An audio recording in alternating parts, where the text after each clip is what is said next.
Assalamualaikum warahmatullahi wabarakatuh. Alhamdulillah wassalatu wassalamu ala Rasulillah wa ala alihi wa sahbihi wa man walah, amma ba'd. Pagi ini insya-Allah tuan-tuan dan puan rahimani wa rahimakumullah, kita tadabbur ayat yang ke-59 surah Maryam. Maknanya hanya satu ayat yang kita akan bincangkan pada pagi ini. أعوذ بالله من الشيطان الرجيم بسم الله الرحمن الرحيم فخلف من بعدهم خلف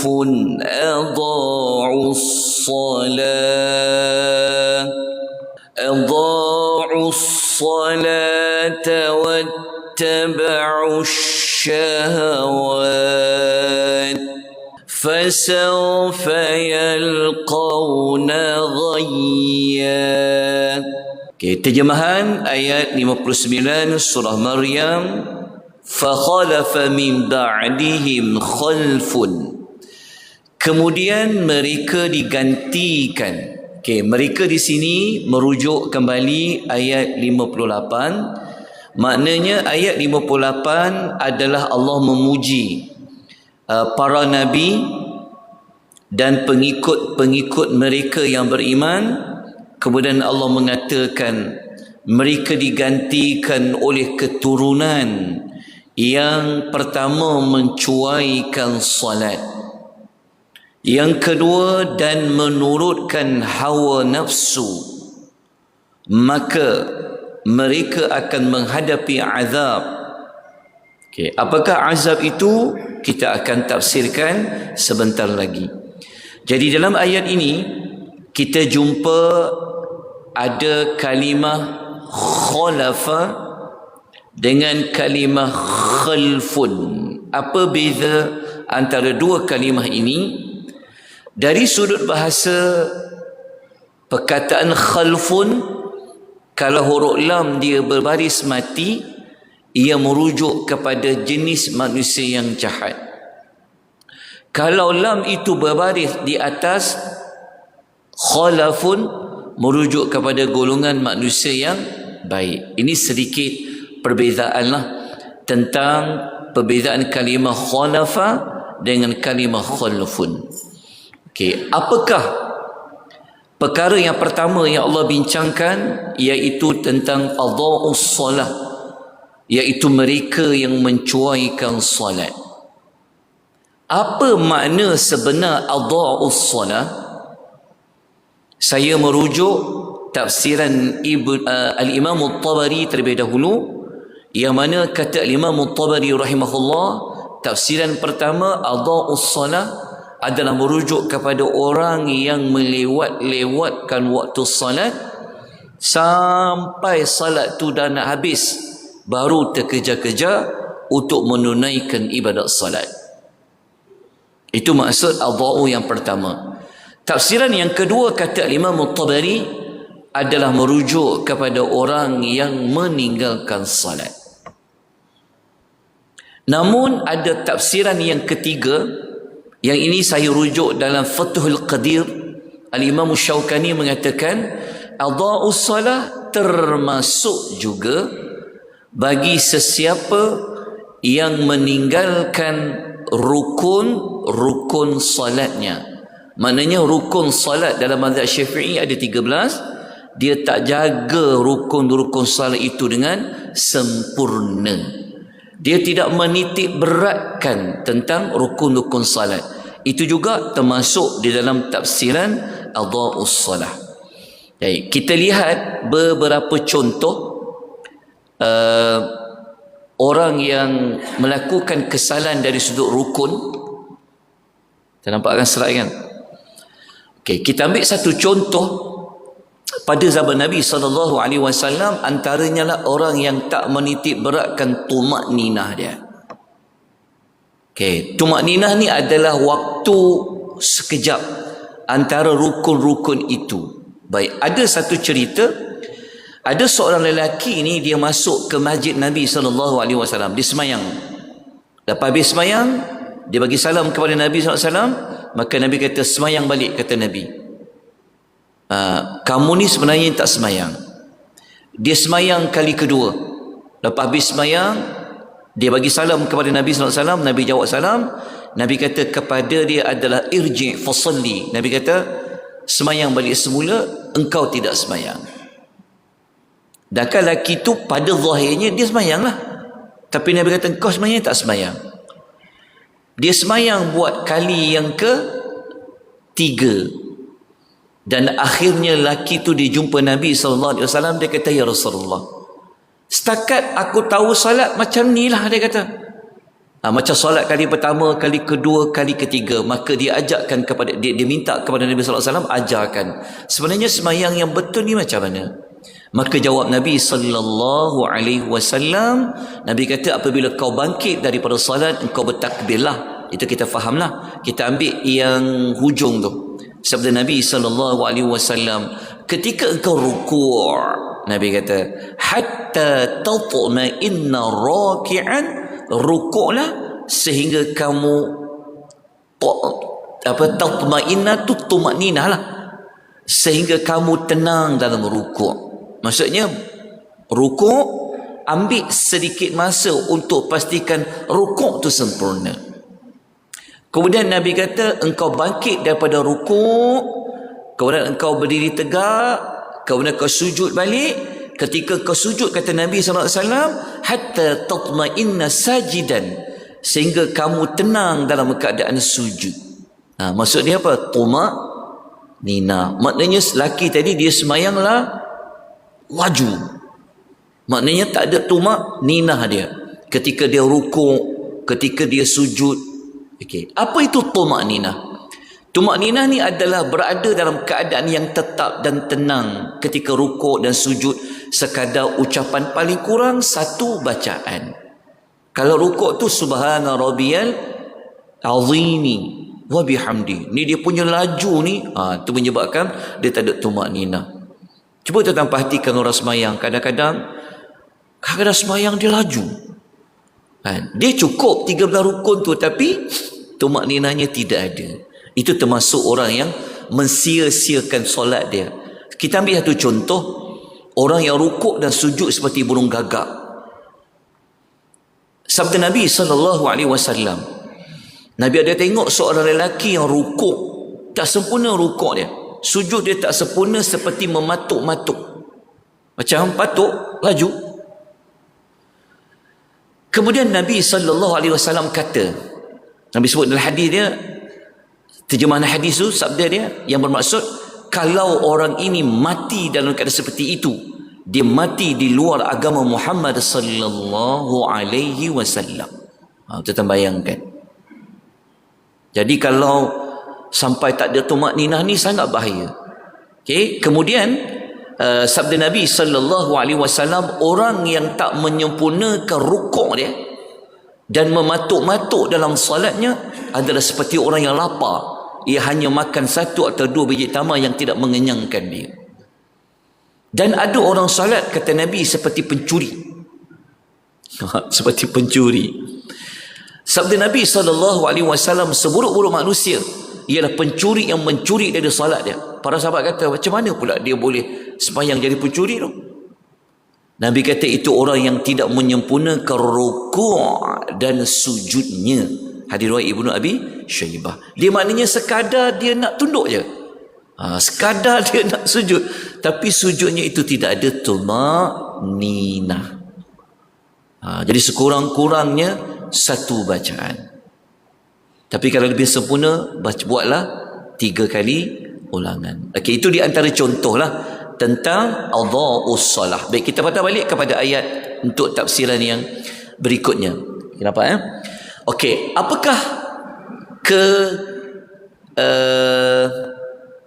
kejahatan yang kedua akibat daripada salat tadi adalah orang yang menurutkan wattaba'us syahawat, yang menurutkan hawa nafsu. Hawa nafsu ni, kalau baca ayat tadi ada banyak nafsu kan, syahwat bilangan banyak bagi asyahwah, maka banyak syahwat.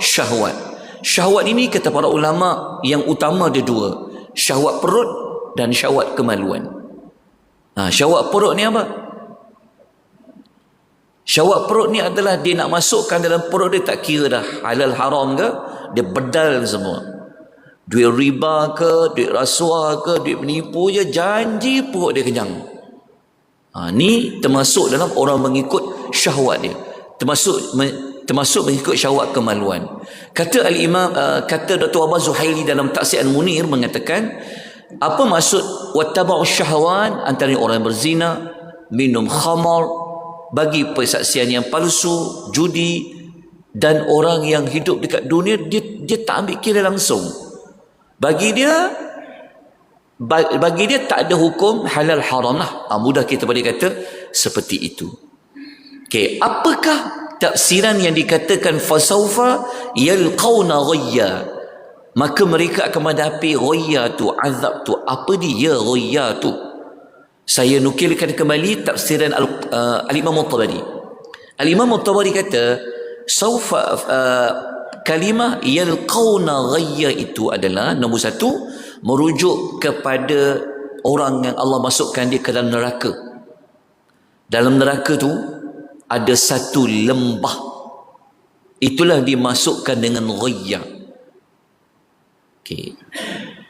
Hadis dia ini, yang mana sabda Nabi SAW dalam hadis ini, hadis riwayat Al-Imam Al-Baihaqi dengan sanad yang hasan, seperti mana yang disebutkan oleh Al-Imam Al-Munziri dalam kitab At-Targhib wa Targhib, yang mana sabda Nabi SAW, ta'awwadhu billahi min jubbil hazan, berlindunglah kepada Allah daripada jubul hazan. Para sahabat bertanya, ya Rasulullah, apa itu jubul hazan? Jawab Nabi SAW, ia adalah jubbu fi waddin fi qa'ri jahannam.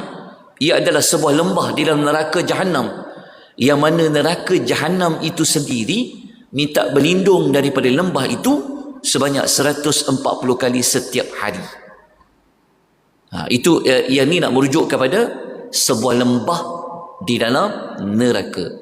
Jadi tafsiran pertama kata Al-Imam At-Tabari kata maksud yalqauna ghayya, iaitu mereka dimasukkan ke dalam neraka, yang neraka itu merujuk kepada sebuah lembah dalam neraka. Okay, tafsiran pertama itu sama seperti mana Abdullah bin Mas'ud radhiyallahu anhu ketika mentafsirkan yalqauna ghayya merujuk kepada sebuah lembah di dalam neraka Jahannam yang sangat dalam dasarnya dan sangat busuk rasanya dan baunya. Baik, kita pergi kepada tafsiran yang kedua. Kata Al-Imam At-Tabari, ada di kalangan para ulama tafsir kata yalqauna ghayya maknanya adalah rugi. Dan tafsiran ketiga kata yalqauna ghayya adalah keburukan. Al-Imam At-Tabari dia gabung ketiga-tiga tafsiran tu. Dia kata ketiga-tiga tu benar. Dia kata orang yang mencuaikan salat, mengikut syahwat-syahwat tadi, mereka akan masuk dalam neraka. Dan orang masuk neraka, dia akan ditimpa kerugian dan dia akan ditimpa dengan pelbagai keburukan. Jadi apa pengajaran yang dapat kita simpulkan daripada ayat nombor 59 ini? Yang pertama, ayat ini jelas menunjukkan kepada kita keutamaan dan kepentingan ibadat solat. Okay. Untuk pengajaran yang pertama, saya nak tunjukkan satu nota lain. Kita nampak tak? Nampak nampak. Solat ni apa? Macam mana dia punya kedudukannya? Ni saya sebut laju sikit saya tak bacalah dalil-dalil dia. Saya bagi poin-poin saja. Solat ini pertama, dia adalah rukun Islam yang paling agung selepas syahadah. Ini hadis riwayat Al-Bukhari. Boleh tengok hadis ni sepintas lalu. Nombor dua, apa pentingnya salat? Salat ni adalah tiang bagi agama. Seperti mana hadis riwayat Imam Ahmad. Kita boleh tengok contoh hadis ni. Nabi kata wa umudu salat. Nombor tiga, salat ini adalah ibadat fardu yang Allah wajibkan bagi semua para nabi. Sebab tu kita jumpa ayat 58, Allah puji para nabi. Jadi para nabi ini antara ibadat yang wajib mereka buat adalah salat. Contoh siapa nabi dan rasul itu? Nabi Allah Ibrahim, Dalam surah Ibrahim ayat 37, ketika mana dia meninggalkan anaknya Ismail dan isterinya Hajar kan, dia doa kepada Allah. Dia kata supaya anak dia ni Rabbana liyuqimus salah, supaya mereka mendirikan salat. Doa Nabi Allah Ibrahim ayat nombor 40 kita pernah baca sebelum ini. Salah satu doa Nabi Ibrahim adalah Rabbi ja'alni muqimas salah wa min dhurriyyati. Ya Tuhanku, jadikanlah aku orang yang mendirikan salat. Nabi Allah Ismail alaihi salatu wasalam kita dah jumpa dekat ayat nombor 55 surah Maryam sebelum ini, yang mana Nabi Ismail dia selalu pastikan ahli keluarga dia apa? Wa kana ya'muru ahlahu bis salah. Nabi Ishaq dengan Nabi Yaqub alaihi salatu wasalam, tetapi boleh tengok dalam surah Al-Anbiya ayat nombor 73, mereka juga adalah dari kalangan orang yang wa iqamas salati wa ita'iz zakah. Nabi Syuaib alaihi salatu wassalam, kita boleh tengok dalam surah Hud ayat nombor 87. Syuaib kata kepada kaum dia, yang mana kaum dia marah Syuaib kerana antara seruan Nabi Syuaib adalah salat. Mereka kata qalu ya Syuaibu as-salatuka ta'mur. Mereka kata ya Syuaib, adakah salatmu? Maknanya Nabi Syuaib juga menekankan tentang salat. Nabi Musa dengan Nabi Harun alaihi wassalatu wassalam pun mengerjakan ibadat salat. Kita boleh tengok dalam surah Yunus ayat nombor 87. Allah minta kepada Musa dengan Harun bina satu tempat untuk apa? Untuk salat. Wa aqimus salah. Dalam surah Taha ayat nombor 14, Nabi Allah Musa suruh kaum dia buat apa? Fa'budni wa aqimis salah. Allah perintahkan kepadamu Musa. Nabi Isa alaihi salatu wassalam kita dah jumpa sebelum ini dekat surah Maryam ayat nombor 31, ketika mak dia dukung dia cakap dekat kaum dia, dalam banyak-banyak perkara Allah jadikan aku, Allah perintahkan aku apa? Wa awsani bis salah. Allah perintahkan aku kerjakan salat. Emak dia Maryam alaihi salatu wassalam pun orang yang mengerjakan salat. Kita boleh tengok dalam surah Al-Imran ayat nombor 43, muka surat nombor 55. Allah kata ya Maryam qunuti li rabbiki wasjudi warka'i ma'ar raki'in. Okey. Kepentingan keempat salat, ia merupakan ibadat pertama yang Allah wajibkan kepada Nabi sallallahu alaihi wasallam. Ini ibadat pertama dalam rukun Islam. Ibadat salat itu ibadat yang pertama selain daripada syahadah lah. Nombor 5, ibadat yang kena buat tiap hari, tak ada cuti. Kalau bagi lelaki lah, perempuan dia ada cuti dia lah. Okay, hadis riwayat Bukhari. Nombor 6, kenapa salat itu penting? Kerana ibadat tu tetap kena buat walaupun tengah berperang. Surah Al-Baqarah. Apatah lagi kalau sedang bermain bola sepak. Lagi kena salat. Kalau perang pun kena salat, main bola sepak apatah lagi, memang wajib kena salat. Nombor 7, kalau tak ada air untuk wuduk, Allah gantikan dengan tayammum. Surah Al-Ma'idah ayat nombor 6. Kalau sakit tarah mana sakit sekalipun pun kena salat walaupun dalam keadaan sakit. Hadis riwayat Bukhari. Tak mampu berdiri duduk, tak mampu duduk, mengiring, tak mampu mengiring, isyarat kepala. Kalau kepala pun tak boleh, terlepaslah tanggungjawab itulah. Nombor 9, dalam banyak-banyak seruan dakwah, kalau pergi mana-mana duta Nabi, kalau menyampaikan dakwah Nabi selalu pesan, lepas ajak mereka syahadah, mesti ajak mereka salat. Hadis riwayat Bukhari dan juga Muslim. Dan nombor 10, ia merupakan di antara wasiat baginda Nabi sallallahu alaihi wasallam. Sebelum Nabi menghembuskan nafasnya yang terakhir, Nabi sebut antaranya adalah as-salah. Nabi peringatkan tentang salat. Dan nombor 11, salat ini merupakan perkara yang pertama nanti akan dihisap di hari akhirat nanti. Berujuk dalam hadis riwayat Al-Hakim. Dan berikutnya lah, okey, laju sikit pasal ada banyak maklumat yang saya nak sampaikan. Okey, kita teruskan lagi.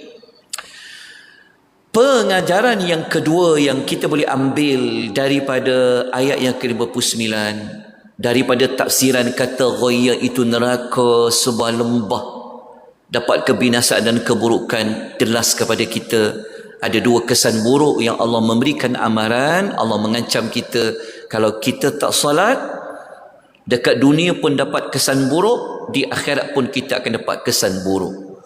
Tuan-tuan tahu tak apa kesan buruk di dunia? Okey, kesan buruk di dunia, saya tunjukkan satu nota tentang keistimewaan salat. Kita nampak tak? Kalau nota kan? Okey, kita tengok kat sini. Tuan-tuan, sebenarnya salat ni orang yang betul-betul salat. Jangan salat macam lelaki tadi tu. Jangan salat macam pencuri, jangan salat macam burung dengan haiwan dan sebagainya. Kalau dia salat betul-betul, Allah janji dekat dunia dia akan jadi orang yang baik. Allah akan jaga dia daripada mengikuti syahwat. Ini Allah janji dalam surah Al-Ankabut ayat nombor 45 muka surat 402. Ini Allah kata, innas salata tanha 'anil fahsya'i wal munkar. Sesungguhnya salat itu mencegah daripada perbuatan yang keji dan mungkar. Inilah perkaitan kalau abaikan salat, dia ikut syahwat. Jadi kalau kita lawan balik, kalau dia jaga salat dia salat betul-betul salat, so Allah akan pelihara dia daripada mengikuti syahwat.